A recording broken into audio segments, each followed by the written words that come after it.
Now to Botswana. The credit ratings agency Moody's has downgraded Botswana's rating to Baa1 from A3, citing the government's challenges in adjusting to a structural downturn in the diamond industry and the increasing government debt.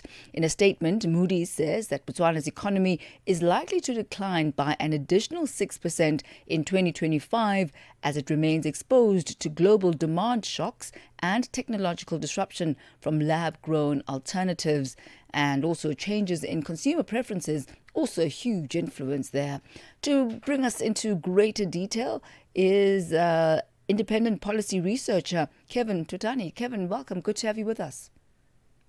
Great to be with you, Thami. My pleasure.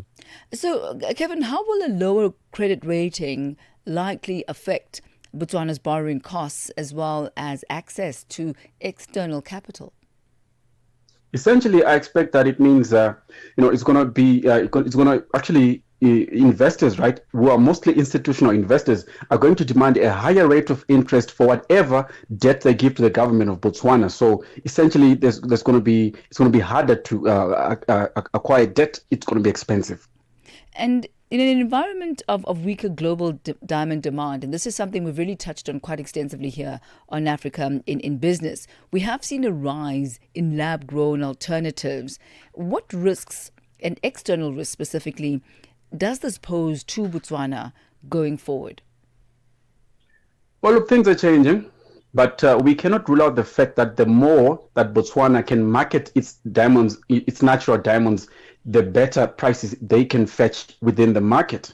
I've always been given an example of the difference between natural black opal and synthetic black opal. There's a marked price difference between the two. But because natural black opal has more better qualities, more enduring qualities than synthetic opal. So if there is reduced marketing around the advantages of natural black opal, as an example, it's going to fetch less money within the market. So it's really more about marketing than anything else. Botswana has to get on the drive to market its natural diamonds. They have more inherent qualities. They have better inherent qualities than the synthetic ones, really. So they can team up with Russia, as I've always been saying, and other countries that are major producers of diamonds in the international market, and get on an aggressive marketing drive. And then we can see the lab-grown diamonds being displaced in terms of their prices in the international market. Would you say that Botswana has been rather complacent?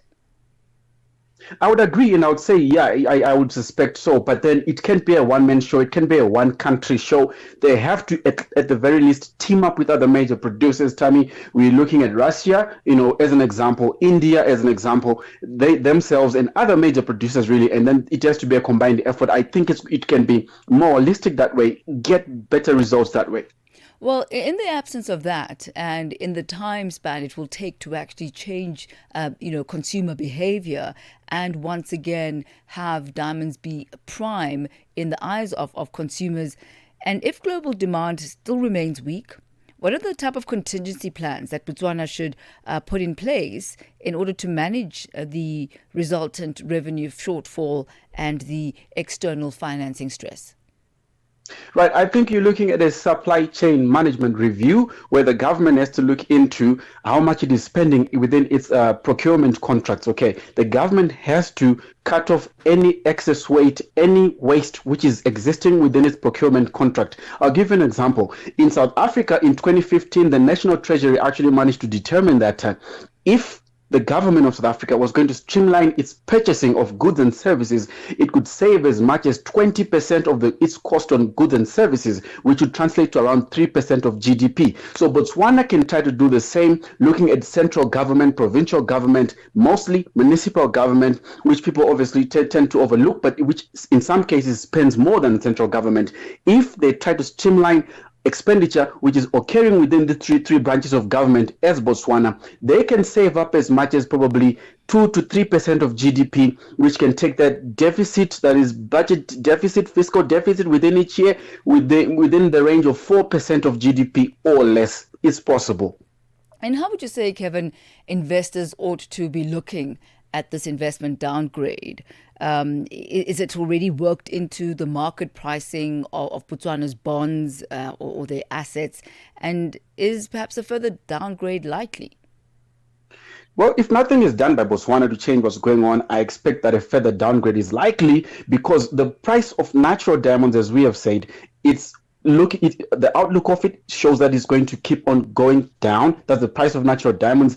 Botswana has issues with scarcity of water. Botswana has other structural issues. Unemployment within the country is around 27%, which is quite hectic. But if the government shows that it doesn't have a feasible plan which can move things forward, then we will definitely, most likely, see another downgrade. But if it is seen to be doing something, then we can have a bit of stability in terms of that rating, and then things can get better. Then it can actually get an upgraded rating.